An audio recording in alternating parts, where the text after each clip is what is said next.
Road భద్రత పాటిద్దాం, ఆనందంగా జీవిద్దాం. విజయవాడ బైపాస్ రోడ్లో కొన్ని వర్క్లు అయితే బ్యాలెన్స్ ఉన్నాయి. కొన్ని వర్క్లు చేసి మళ్ళీ తిరిగి చేస్తున్నారు. అవి ఎక్కడెక్కడ ఎలా చేస్తున్నారు ఏంటి అనేది మనం ఈ వీడియోలో అయితే చూద్దాం. ఇప్పుడు మనం చూసేది నల్లకొండ దగ్గర.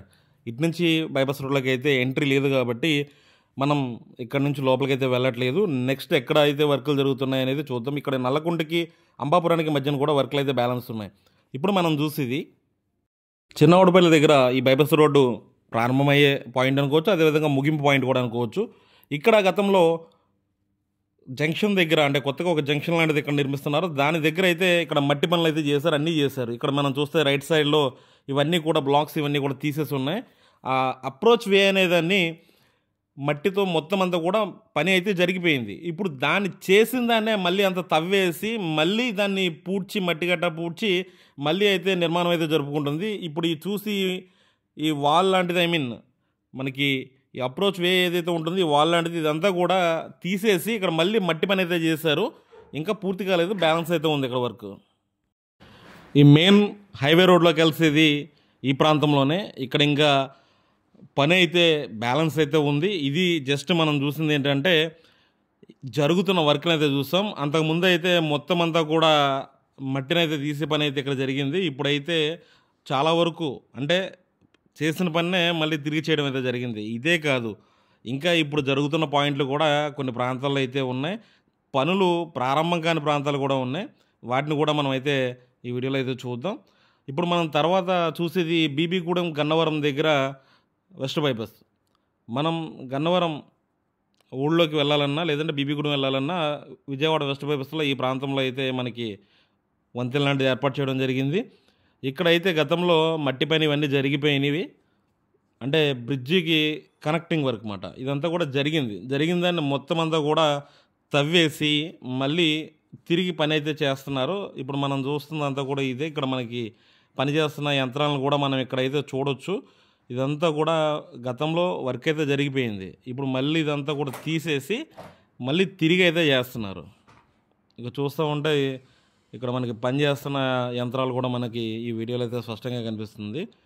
ఎందుకంటే ఒక పని చేయడం అంటే ఒకటి, మళ్ళీ తిరిగి చేయడం అంటే అది డబల్ పని కింద మనం చెప్పుకోవచ్చు. ప్రస్తుతం ఇక్కడ జరుగుతున్న పనులు తీరు చూస్తే బైపాస్ రోడ్డు ఓపెనింగ్ అనేది మార్చి ఎండింగ్ అని చెప్పి గతంలో వార్తల్లో అయితే రావడం అయితే జరిగింది. మార్చి ఎండింగ్ 2025. అది ఇంకా వాయిదా పడుతూ ఉంటుంది. ఎప్పటికి పూర్తవుతుంది అనేది మనకైతే ప్రస్తుతం అయితే తెలియదు. బహుశా ఈ సంవత్సరం ఎండింగ్ కావచ్చు, లేదంటే వచ్చే సంవత్సరానికి కావచ్చు. ఇంకో విషయం ఏంటంటే ఇలా పని లేట్ అయ్యే కొలది నిర్మాణ సంస్థకి నష్టం కింద పరిగణిస్తారు. కారణం ఏంటంటే ప్రాజెక్ట్ కాస్ట్ అనేది పెరిగిపోతుంది. త్వరగా ప్రాజెక్ట్ పూర్తి అయ్యి టోల్ గేట్ ఓపెన్ చేసుకుంటే వాళ్ళకి ఇన్కమ్ స్టార్ట్ అయినట్టు. ఇలాగే నిర్మాణం జరుపుకుంటూ ఉంటే ఆ మెయింటెనెన్స్ కావచ్చు, ఈ పని కావచ్చు, ఇంకా అన్నీ కూడా ప్రాజెక్ట్ కాస్ట్ పెరుగుతున్నట్టే లెక్క. ఏ ప్రాజెక్ట్ అయినా సరే అనుకున్న టైంలో పూర్తి కాని పక్షంలో దాని కాస్ట్ అనేది పెరుగుకుంటూ వెళ్తుంది. అంటే అది లాస్ట్లోకి వెళ్ళిపోతున్నట్టు లెక్కమాట. ఇక్కడ విజయవాడ వెస్ట్ బైపాస్ రోడ్ పూర్తి కాకపోవడానికి అనేక కారణాలు ఇక్కడ మనకు కనిపిస్తూ ఉంటాయి. ఇప్పుడు మనం చూస్తుంది ఒక బ్రిడ్జ్ వర్క్. ఇది అంబాపురం దగ్గర వంతెన అనేది నిర్మించాలి. ఫిల్లర్స్ అన్నీ కూడా ఎంతవరకు నిర్మించాలో అన్ని వరకు నిర్మించేస్తారు. కానీ పైన స్లాబ్ వేయాలన్నా చేయాలన్నా కూడా కరెంటు తీగలనే అడ్డొస్తున్నాయి. ఆ కరెంటు తీగలు క్లియర్ చేయాలంటే అది కన్స్ట్రక్షన్ కంపెనీ చేతిలో లేదు. ప్రభుత్వం తరపు నుంచి పవర్ గ్రిడ్ వాళ్ళు అనేది ఆ పని చేయాలి. ఆ పని గురించి ఇక్కడైతే ఈ పని అయితే ఆగిపోయింది. విజయవాడ వెస్ట్ బైపాస్ రోడ్డు పూర్తి కాకపోవడానికి ప్రధాన కారణంగా ఈ ఎలక్ట్రికల్ లైన్స్ అనేది మనం చెప్పొచ్చు. ఎందుకంటే వాటిని ఎత్తు పెంచాలని కొన్ని చోట్లేమో వాటిని రీప్లేస్ చేయాలని మరికొన్ని చోట్ల ఈ రకమైన ఇబ్బందులు అయితే ఉన్నాయి.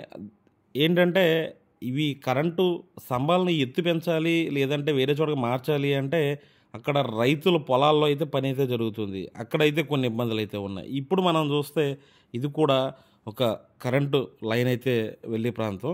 జస్ట్ ఒక 100 మీటర్ల ప్లేస్ ఉంటుంది ఇక్కడ మహా అయితే. ఈ ప్రాంతంలో రోడ్డు పూర్తి కావాలి అంటే కరెంటు తీగలు ఎత్తు పెంచాలి. ఆల్రెడీ ఇదే ప్రాంతంలో ఒక 2-3 లైన్లు వెళ్ళి వాటిని ఎత్తునైతే పెంచారు. కానీ ఇంకొక లైన్ అయితే ఉంది. ఈ లైన్ ఎత్తి పెంచడానికి ఒక డిఫికల్ట్గా పరిస్థితి ఉంటుంది. ఎందుకంటే ఆల్రెడీ రైట్ సైడ్లో ఒక 2 లైన్లు అయితే వెళ్ళినాయి. మరీ ఎత్తి పెంచలేరు, అలాగని ఎత్తు తగ్గిస్తాకే లేదు. కొంచెం ఇబ్బందికరమైన పరిస్థితి అయితే ఈ ప్రాంతంలో ఉంది. అందుకని ఈ ప్రాంతంలో ఇంకా కరెంటు తీగలు ఎత్తి పెంచడం అనే దాని గురించి ప్రాసెస్ అనేది జరుగుతుంది. ఈ ముక్క అయితే దాని గురించి అయితే ఆగిపోయింది. మనకి రైట్ సైడ్లో చాలా కేబుల్స్ అయితే వెళ్తున్నాయి, లెఫ్ట్ సైడ్లో కూడా చాలా కేబుల్స్ వెళ్తున్నాయి. ఇక్కడ మనం లెఫ్ట్ సైడ్లో చూస్తూ ఉంటే టవర్స్ కొత్తగా నిర్మించడం అయితే జరుగుతుంది. అంటే ఇప్పుడు ఉన్న వాటి పొజిషన్ మార్చడానికి మొత్తం కొత్త లైన్లు అనేవి, అంటే కొత్త టవర్స్ అనేవి నిర్మించడం జరుగుతుంది. ఈ రకంగా విజయవాడ వెస్ట్ బైపాస్ పరిస్థితి అయితే ఏదైతే ఉందో మనం క్లియర్గా అయితే చూడవచ్చు. ఎప్పటికి ఓపెన్ అవుతుందనేది మాత్రం మనం అయితే చెప్పలేము. మరొక మంచి వీడియోతో మళ్ళీ కలుసుకుంటాం. రోడ్డు భద్రత పాటిద్దాం, ఆనందంగా జీవిద్దాం.